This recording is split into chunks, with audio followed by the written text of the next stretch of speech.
connecting neighborhoods across the Treasure and Magic Valleys, telling stories from within our communities. This is Good Morning Idaho. Good morning, Idaho, and happy Friday, everybody. Good to have you along today. I'm senior reporter Roland Barris, and we've got a stacked show for you in our first half hour of this hour.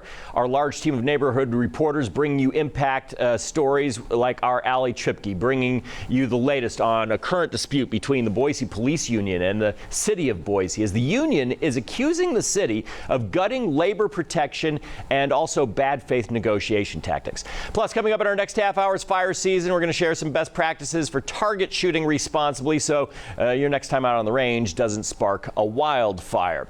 We'll get to all that in just a bit, but first let's get the latest on our weather. Jessica Davis in for Sophia today. It was 70 degrees as I drove to work this morning. At least that's what my car said. I was going to say, I don't know if it was 70 this morning, maybe in the 60s. Yeah, 70 is a little warm for this morning, but. Well, my car was in the garage. That could have something to do with it. Well, that's probably the reason why it was 70. But that's okay, because we'll warm up to 70 around 11 a.m. this morning. But right now, we're going to have a cool start to our morning. 65 degrees in Boise and mid-60s throughout the Treasure Valley right now. But we're going to warm up to about 9 degrees. Almost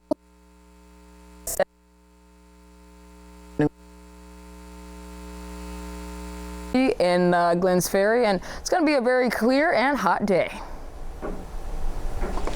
I'll spend it in my car. Crank up the AC. Thanks, Jessica. Time to get into the news on this Friday morning, and we have new details to tell you about on the former Caldwell coach accused of sexually assaulting or sexual abuse of a child. Here's what we know. A well-known football coach and PE teacher with ties to several local school districts is in custody facing accusations of sexual abuse of a child.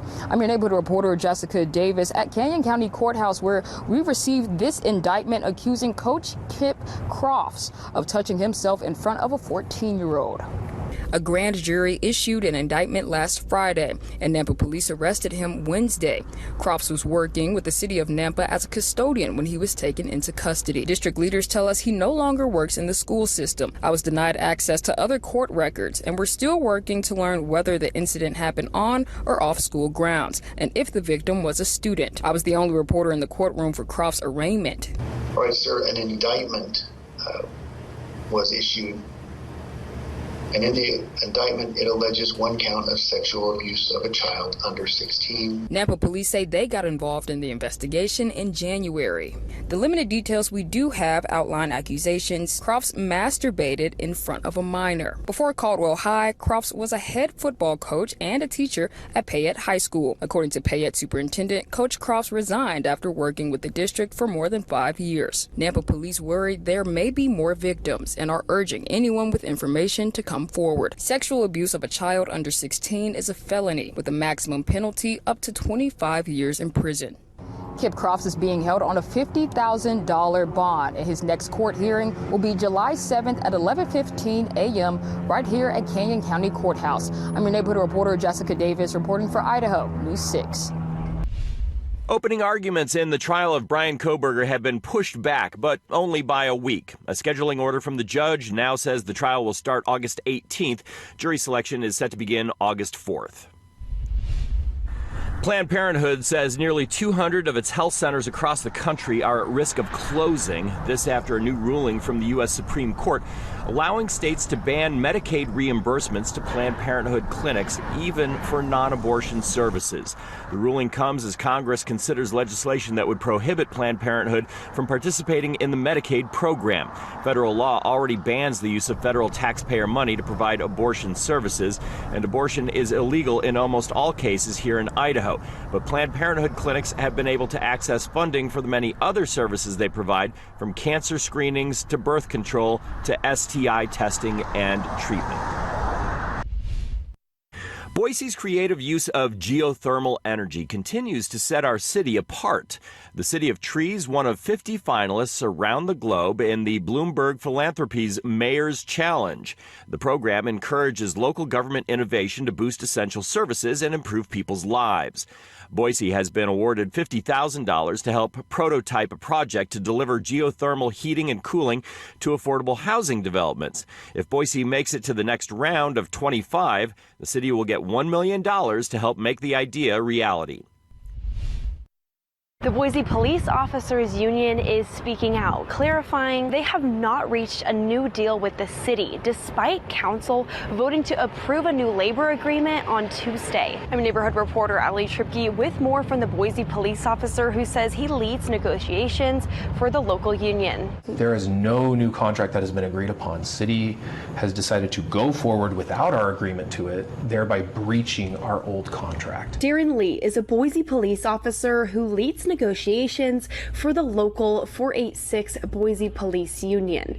He tells me the union and the city could not come to a new collective labor agreement, and the one approved by council on Tuesday contains verbiage they haven't fully read through. I understand that this isn't perfect, and I understand there'll probably be a price to be paid for this that we all may not like, but for what I have to do today, I want back pay for officers. So I'm going to vote yes. While several city council members echoed similar sentiments, the collective labor agreement that details a 3% wage increase each year for the next 4 years was approved by council Tuesday. That same collective labor agreement stating, quote, Boise City and Union having been unable to reach agreement on a successor agreement, Boise City agrees as follows. In a city that promotes transparency so much, the math is not making sense to me. In a press release Thursday, the union saying the city's negotiation team, quote, repeated bad faith tactics, and they feel the city is trying to gut labor protections and end its 51-year relationship with the police union. Again, we haven't even seen the language they've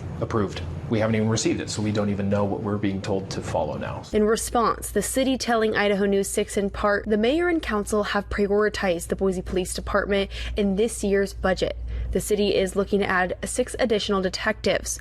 This investment reflects the city's commitment to public safety and our officers. Full statements from the union and the city can be found on idahonews6.com. The Boise Police Union says their goal is to go back to the table with city negotiators to ensure their officers' voices are heard. From City Hall, I'm neighborhood reporter Ali Tripke for Idaho News 6. The city of Boise is celebrating Pride with a community resource fair this weekend. Swing by the main Boise Public Library to connect with organizations offering essential housing, employment, legal assistance, and health resources. And bring any T-shirt and they'll turn it into a custom Pride shirt. The event runs from noon to 6 on Saturday. A reminder to Nampa residents that irrigation payments are due on June 30th. The annual bills went out in March. If you miss the deadline, you could face penalties or a shutoff. If that happens, it could take a week to get your irrigation water turned back on. Despite President Trump's claims that his immigration crackdown would focus on criminals, nearly half of all ICE's arrests have no criminal history, and now American citizens are being arrested. Details straight ahead.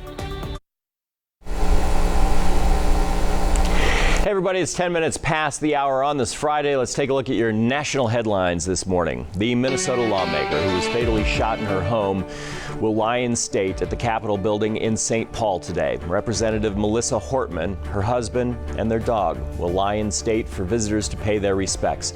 She is the first woman to ever lie in state in Minnesota's capital. A private funeral will be held for the family Saturday after the politically motivated attack.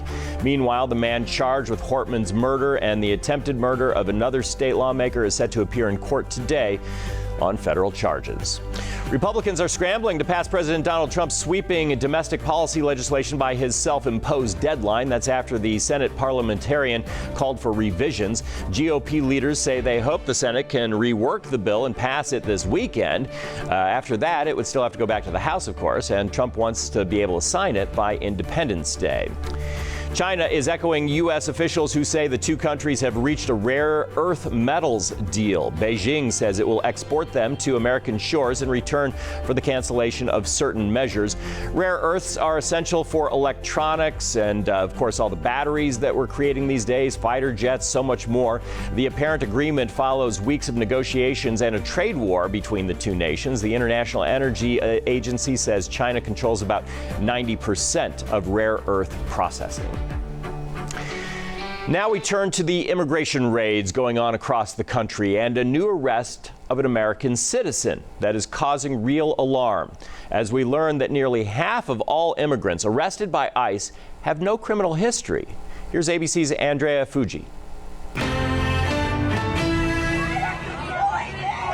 A chaotic scene as an American citizen was arrested by federal immigration agents in Los Angeles. Her family describing it as a kidnapping. My mom looked at the rear mirror and she saw how my sister was attacked from the back. She's like, oh, they're kidnapping your sister. I'm like, who? Like, it just happened so fast. 32-year-old Andrea Velez was getting dropped off for work when she was taken into custody during an immigration raid. She was charged with assault after officials say she forcefully obstructed an ICE officer. Her family claims that's not the case. Can't even see some of the videos because it just hurts me so much. The arrest coming days after masked agents violently detained landscaper Narciso Barranco. His son says his father is undocumented but has no criminal history. Authorities say Narciso swung a weed whacker and resisted arrest, but the video shows no apparent assault on officers. Homeland Security says more than 1,600 people in Southern California have been arrested for deportation this month. And nationwide, more than 56,000 undocumented immigrants are currently being held in ICE detention. Of those, nearly half have no criminal history, despite the Trump administration saying criminals would be a priority. For one man in Georgia, his criminal past landed him in ICE detention despite being pardoned for his crimes. 46-year-old Rodney Taylor, a double amputee, has lived in the U.S. since his mother brought him here from Africa at the age of 2 for medical treatment. He was convicted of burglary at age 16, but in 2010, he was granted a pardon. Still, ICE says his old conviction is grounds for detention and potential deportation. He's never been back to Liberia. America's all he knows. President Trump says the immigration enforcement efforts are making Americans safer. We're bringing criminals out by the thousands. Nobody can even imagine. As for Andrea Velez in L.A., she's out on bond, due back in court next month. Andrea Fuji, ABC News, New York. In Twin Falls, a support resource for young adults who have aged out of foster care and ways you can help. Now, the Idaho News 6 forecast. Well, it looks like the sun is coming up here in Boise, and we're staying consistent with that 61-degree temperature. But we're going to warm up today as the day goes on because our high temps are almost going to hit 90 today. 89 degrees is the high for the Treasure Valley, 91 there in Ontario, 93 in Glens Ferry, and 89 there in Twin Falls. So the Magic Valley will have some similar temperatures to the Treasure Valley here Friday and this weekend. Let's take a look at our cloud coverage. Looks like we won't have any cloud coverage around the 10 a.m. mark into the evening as well. Now, when we start out this morning, we might see a couple of clouds, but nothing to worry about. We'll have a cool morning here ahead, and it looks like for the rest of the weekend, it'll be very clear. As I mentioned, we'll have a dry day. 89 degrees is our high with some sunshine. We'll have a little bit of cloud coverage in the morning, but that should clear out as the afternoon goes on. 65 degrees is what we're going to feel around 8 a.m. Warm up to about 79 around the 12 p.m. hour, and then 83 around 2 p.m. Almost hitting our high of about 89, but that'll be around the 4 p.m. hour. So as I mentioned, here in the Treasure Valley, we'll be here in the high 80s to low 90s, depending on where you are. Up there in Emmett, 92 degrees, 91 there in Ontario. And for the rest of the Treasure Valley and Mountain Home down there, 89 degrees is what we're going to feel throughout the day. Now, overnight in Twin Falls, 57 degrees was the high.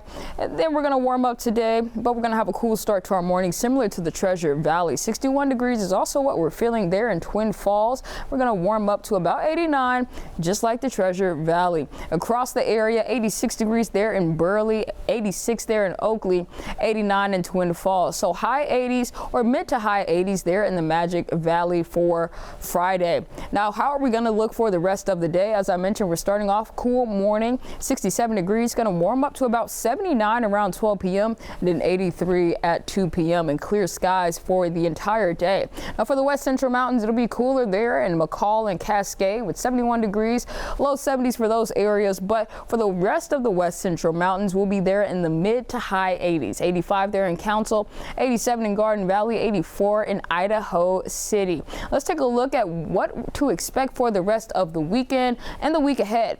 88 degrees will be our high for Saturday. We're just going to keep getting warmer from Friday and on. 92 will be our high for Sunday, and then 101 on Monday. So it seems like 89 will be the coolest high that we're going to have this week because temperatures are just going to keep increasing as the week goes on. And take a look at next Friday. I know it's far ahead, but 182 degrees will be our high for Friday. Many young people find themselves totally on their own when they turn 18 and age out of Idaho's foster care system. I'm your Twin Falls neighborhood reporter Lori Nettleton at the Optimist Youth House to learn how they provide housing and stability for young adults who might otherwise face a serious lack of support as they make their way in the world. Throughout my life, I guess, I didn't really think that there was an opportunity to grow or make anything of myself. 18-year-old Delia currently calls the Optimist Youth House home. Before she left for work, she took a moment to share one of her passions. And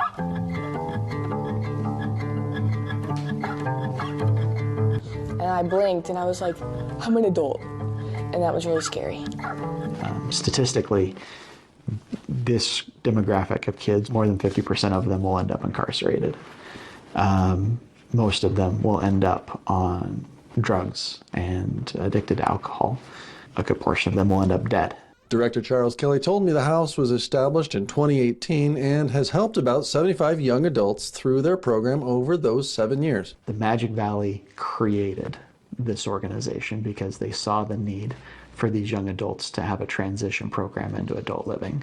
The house holds two main fundraisers every year. One of them's coming up this weekend, a skeet shooting competition and fundraiser at the Jerome Gun Club, which usually raises about $20,000 to help cover operating expenses. But they're not a throwaway generation. They're not a throwaway group of people. They can give back to the community if somebody will care about them. And that's what we're doing. And I'm really grateful for that, because I probably would be sleeping on a park bench. So. The 5th annual Sporting Clays fundraiser is coming up this Saturday, June 28th. We'll connect you with more information on that on this story on our website, idahonews6.com. I'm your Twin Falls neighborhood reporter, Lori Nettleton, Idaho News 6. Now we'll look outside from the Treasure Valley Chevy Dealers Tower Cam.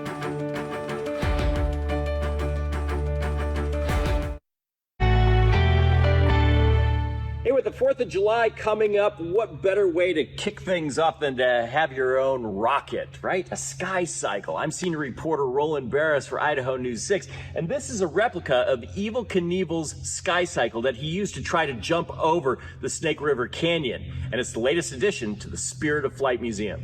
For any kid back in 1974 watching Evel Knievel's ill-fated attempt to jump the Snake River Canyon, this is the ultimate memorabilia. Your very own sky cycle. And I found one in Tennessee.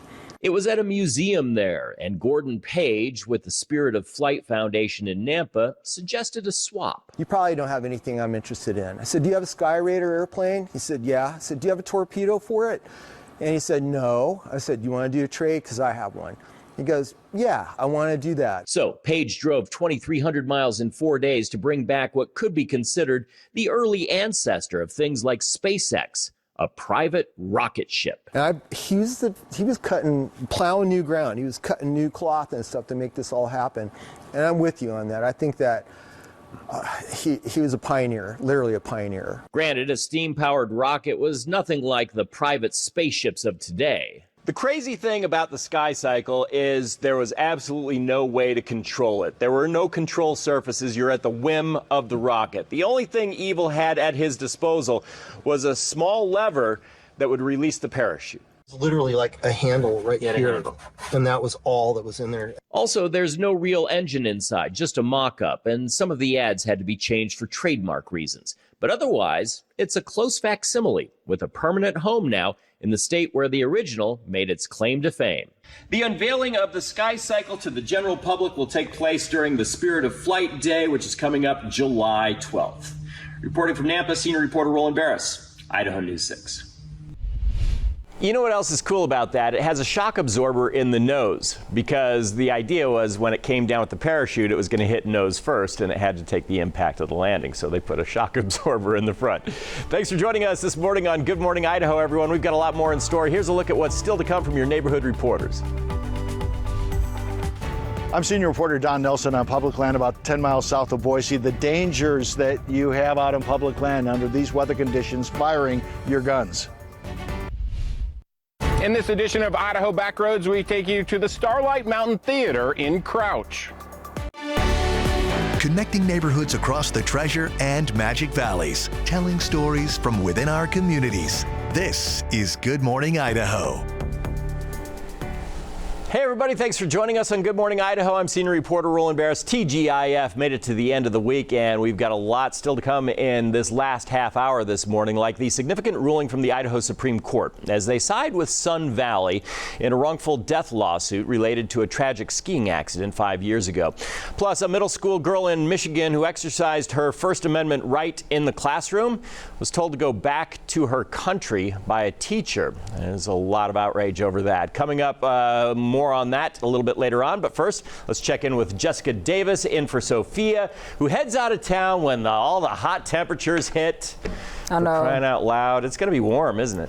It's going to be warm. I think Sophia is in a southern state, so it's going to be even hotter there. But here in the Treasure Valley, we're just going to have some dry heat. But we're going to start off in the morning with some cool temperatures. 62 degrees is what we're feeling right now. We were at 64, I believe. It looks like we got a little cooler here this morning, but we're going to warm up to the high 80s here in the Treasure Valley. 89 degrees all across the Treasure Valley, with some places hitting 90 degrees. Now, the current temperatures there in Twin Falls, very similar to the Treasure Valley. 61 degrees is what we're feeling there throughout the Magic Valley, and they're going to have a warm day as well, warming up to about 89 degrees, same as the Treasure Valley, but they're going to start off with 67 degrees here in the morning around 8 a.m., warm up to 79 around 12 p.m., and then 83 around 2, and then hopefully hitting our high of about 89 as the day goes on. So a very similar day on Friday today compared to yesterday. Starting off cool, it'll feel really nice. You can ride around with your windows down, but then that heat is really going to come in around the 3 to 4 p.m. hour.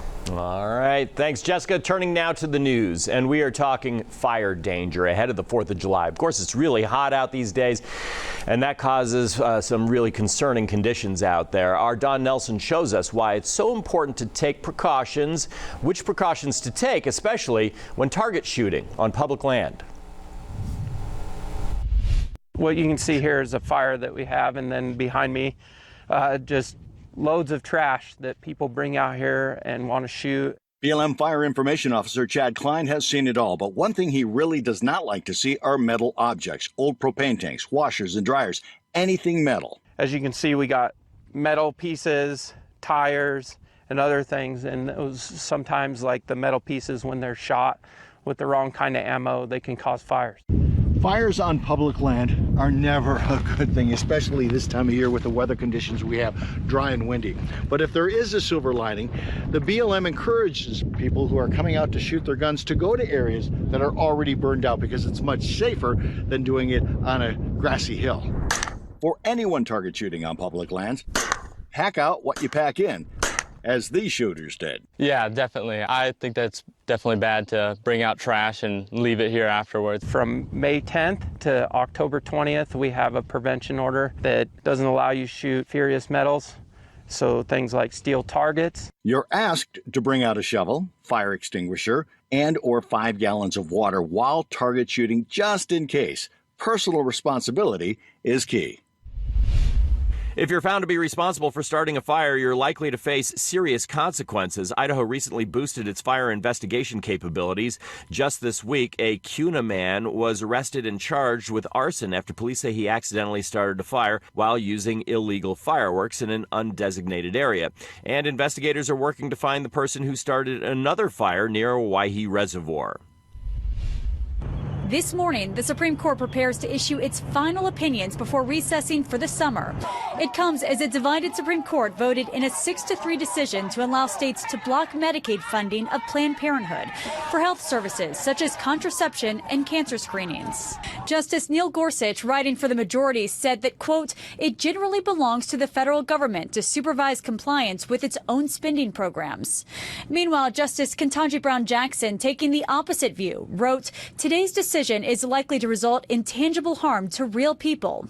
As for those who brought suit, SBA Pro-Life America praised the decision, saying in part, quote, Planned Parenthood's taxpayer-funded gravy train is swiftly coming to an end. And for the Planned Parenthood clinic at the center of the lawsuit, they said in a statement, today's decision is a grave injustice that strikes at the very bedrock of American freedom and promises to send South Carolina deeper into a healthcare crisis. Coming just 3 years after the Dobbs decision striking down Roe v. Wade, one legal analyst says Thursday's decision may be where the court is headed. We are a long ways away from where we were 10 years ago, and we're just 3 years removed from the Dobbs decision overturning Roe v. Wade. This is part and parcel of a significant conservative shift on the Supreme Court, even relative to the conservative court that we had just a couple years ago. Now, today is the last day for opinions from the court. Remaining decisions include birthright citizenship and LGBTQ+ issues in schools. Nicole D'Antonio, ABC News, Washington. Idaho's Supreme Court has ruled in favor of Sun Valley Resort in a wrongful death lawsuit. The case stems from a fatal skiing accident that happened nearly 5 years ago. Stuart Millis died after colliding with a snowmaking machine while skiing at the resort in November of 2019. The court ruled that Millis assumed the risk when he chose to ski near the equipment. The snow gun was covered in yellow padding and was not in use at the time of the accident. The case had been closely watched by the skiing industry as a ruling against Sun Valley could have spiked liability and insurance costs at resorts across the country, possibly putting smaller resorts at risk. This morning, a Michigan middle schooler is taking a stand over her right to sit. I decided I wanted to sit down because I didn't feel comfortable standing. 14-year-old Danielle Koloff is suing her school district after she claims she was targeted by a teacher and humiliated for protesting the Pledge of Allegiance. Danielle, whose family is Palestinian, says she chose to stay seated during the pledge for several days this year to protest America's role in the war in Gaza. But according to the newly filed lawsuit, when her teacher saw Danielle wasn't standing, she called her out. The teacher addressed the class and said that anyone that was sitting down was being very disrespectful. Then, when asked about the incident, the teacher allegedly told Danielle to go back to your country, saying she needed to stand for the pledge since you live in this country and enjoy its freedom. I was sobbing and I ran out of the room crying. In the days after the incident, the school said it took appropriate action, but Danielle's father claims they didn't do nearly enough. Their only solution was to put my daughter in a different class. Now the ACLU is suing on Danielle's behalf, claiming the teacher and school discriminated against the teen and violated her rights. They're seeking monetary compensation. Refusing to cite the pledge is protected under the First Amendment. The Supreme Court has ruled students cannot be forced to say it. Andrea Fujii, ABC News, New York. Teton Pass will close for the weekend so crews can complete final repairs after that catastrophic slide that destroyed the roadway last year. Travelers will have to detour through Swan Valley. WYDOT hopes to have the road reopened by Monday morning's commute. It is the largest dental crown ever created, and it was made right here in Idaho. A company called Creature Crowns in Post Falls created this titanium alloy piece for an 800-pound Alaska brown bear named Tundra. The crown is the first of its kind for a bear, and, well, now he's looking good and feeling good. The Starlight Mountain Theater here in Crouch features a dynamic environment for theater. I'm your Idaho Backroads neighborhood reporter, Steve Denton. I'll introduce you to some of the cast and crew who will perform some iconic roles in some classic musicals this summer. Performing live is super fun. The Starlight Mountain Theater features a variety of different shows this summer, including Grease, Shrek the Musical, Singing in the Rain, Bright Star, and Little Women in this beautiful outdoor setting. Around here we have beautiful scenery behind us, so I think the audience really appreciates getting that backdrop, and while you're on stage you can do a little turnaround and you see the river and you're like, oh, this is really cool. It just makes you appreciate the beauty of the world around you. But it also takes a lot of work to put on 6 shows a week. The other night I was at a show at Starlight. As the cast gains valuable experience, Hunter Adams is from LeGrand, Oregon. He came to Starlight as a kid. He's playing the lead role in Singing in the Rain and hopes to one day perform in New York City. If you ever want to come see a show, please get your tickets because it is phenomenal up here and you can really get a sense of the culture of this place. Audience members care about the performers care about the audience, the staff cares about everyone. It's just a beautiful circle of love that's happening around here. Rule number 1, no smoking. There is no video during the performances because of copyright issues, so you'll just have to go check out the show for yourself. I'll have a link on our website where you can buy tickets and see the entire schedule. I'm your Idaho Backroads neighborhood reporter, Steve Dent, for Idaho News 6. I like the tie-dye. All right, let's take a look now at what is happening in your neighborhood today. It's 6:38.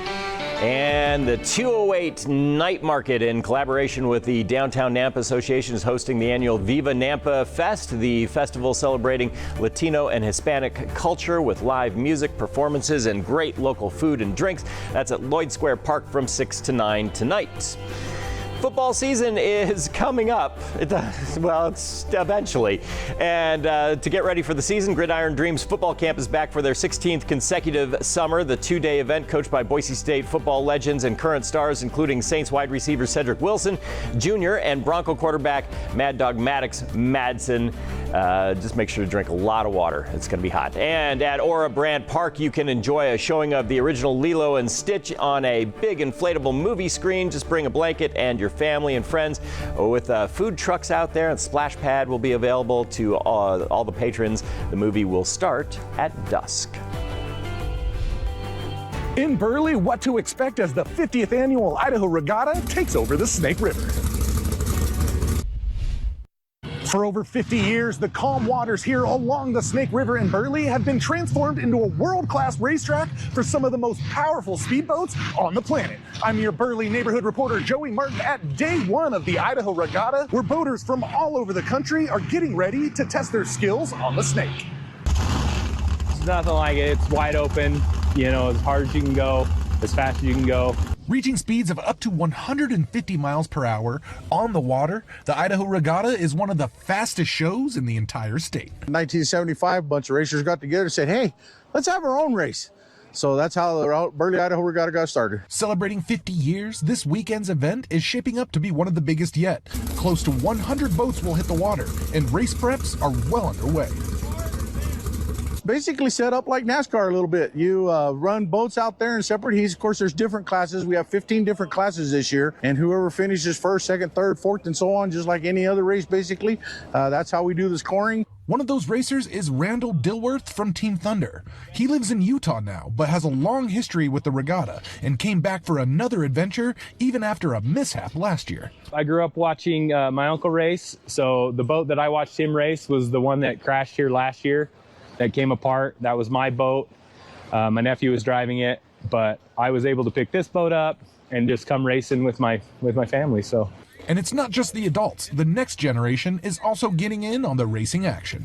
Outboards are they're small, 9 to 10 foot long race boats that you race on your knees, and there's no gas pedal, no seatbelt, and you're going 60 miles an hour down the water.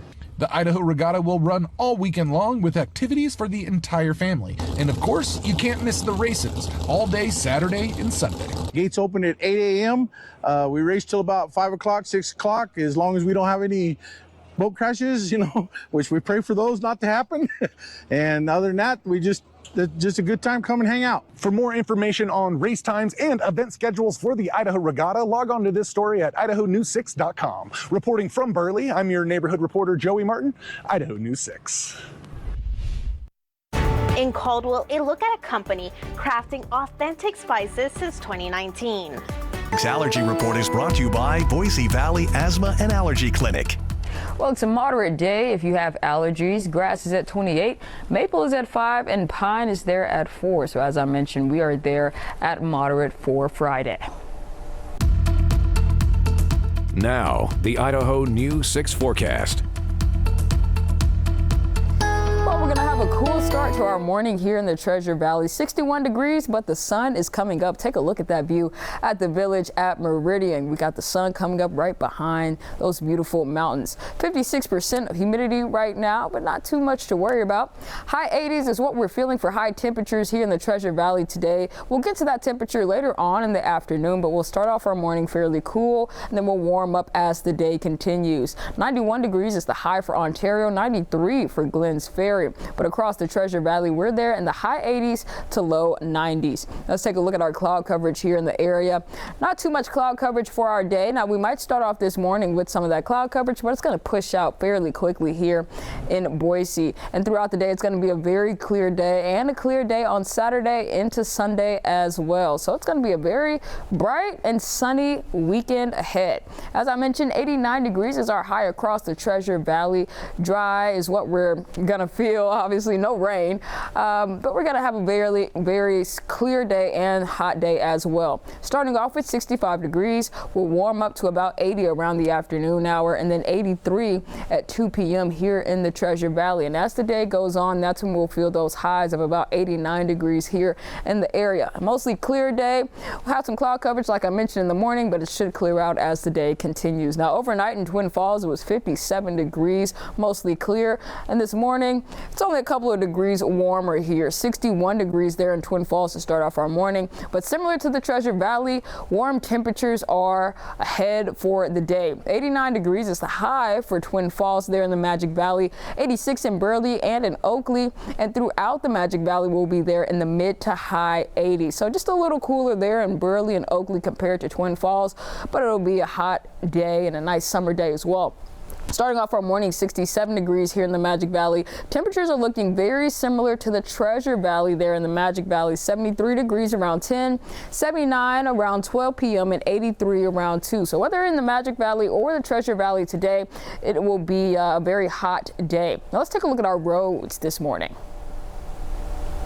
The Idaho News 6 traffic report is brought to you by Champion Windows. Well, the sun is up in Boise, and it looks like traffic isn't moving too much there in downtown Boise, but let's give a couple of people some minutes there in the area, and it looks like people will be heading out here in the Treasure Valley. We'll take a closer look at our east and westbound there on I-84. Looks like it is fairly clear. Maybe right here in this area, looks like some traffic is building up maybe to get into Boise or into Meridian or into the Treasure Valley. But right now, roads are looking clear going eastbound and westbound on I-84. If you're coming from downtown Boise to Meridian, it'll only take you about 15 minutes. Looks like everything is fairly clear coming from Boise, going through Garden City, using that connector and coming down here to Meridian.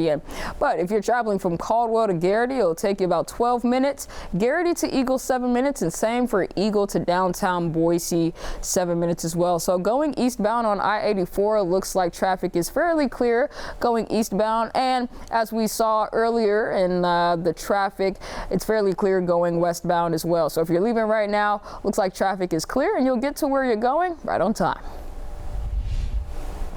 If you're looking to spice up your life or just spice up your food, look no further than this local business at Indian Creek Plaza. I'm your Caldwell neighborhood reporter Leslie Solis, exploring Idaho Spice Company for this week's Made in Idaho. Salt in here, of course.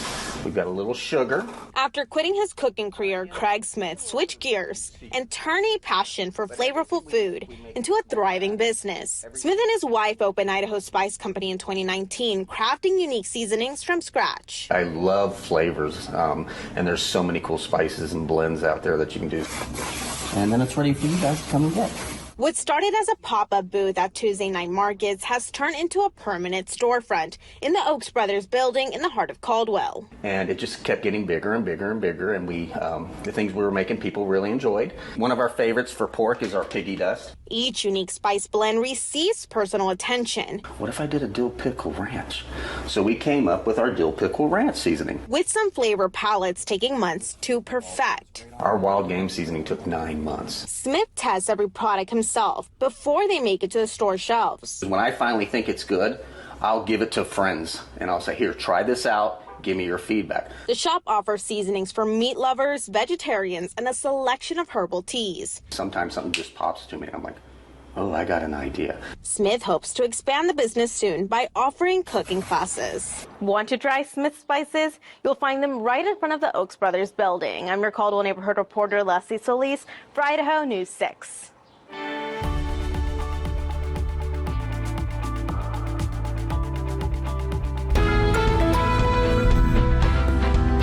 In this morning's GMA First Look, why are so many Americans celebrating Summerween? She is a moment. Summerween exploding on social media, in backyards, and on store shelves. Just basically celebrating Halloween twice a year instead of once a year, because once a year is not enough. Retailers taking advantage of Summerween, combining summer and Halloween. The Home Depot already debuting their newest Bony Beauty. Introducing Ultra Skelly. And Lowe's even earlier with items available in April.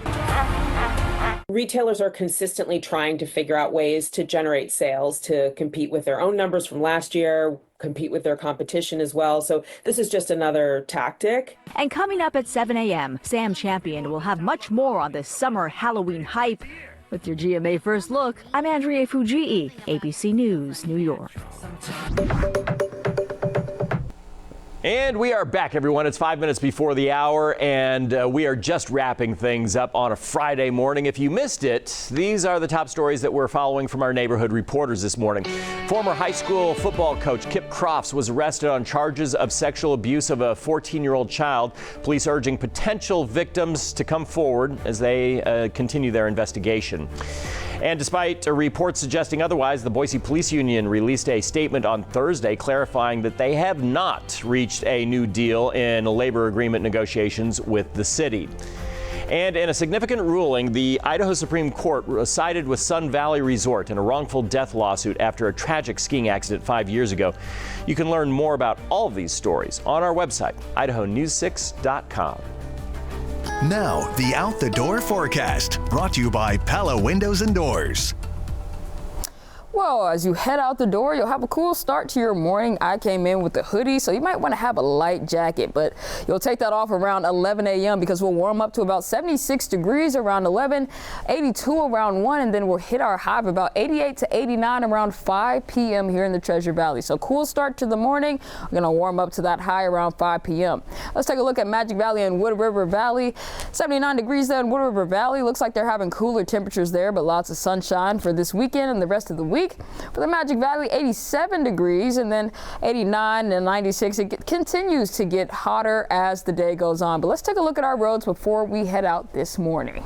The Idaho News 6 traffic report is brought to you by Champion Windows. Well, compared to about 15 minutes ago, looks like traffic is picking up there in downtown Boise, but not too much traffic. Looks pretty light for those leaving the area and taking that connector. But going eastbound and westbound here on I-84, it looks fairly clear. Right here, looks like we might have a traffic buildup right outside of I-84. But if you're taking that main highway down to Boise or coming to Meridian or Caldwell, looks like it'll be fairly clear there in the area. Downtown Boise to Meridian, it'll take you about 15 minutes using the connector, and then from Caldwell to Garrity, 12 minutes. Garrity to Eagle, and Eagle to downtown Boise, it'll take you about 7 minutes going eastbound. All right, I'm going to go out on a limb here and say that the Boise River is going to be busy this weekend. Yeah, it's going to be busy today, probably tomorrow, right? Probably Sunday, and then you got to remember 4th of July, which is, I think, coming up maybe next week, I believe. Yeah, exactly, and a lot of people probably having the week off potentially too to take advantage of of the holiday, and then you just know on Monday it's going to be jam-packed on the river too. So be safe out there, everybody. It's still cold on the water, but boy, it's a fun thing to do. You've done it, right? I have, and it was a great time. I think I'm going to do it tomorrow. It's going to be a blast. Thanks for joining us, everyone. Have a great weekend. We'll see you later.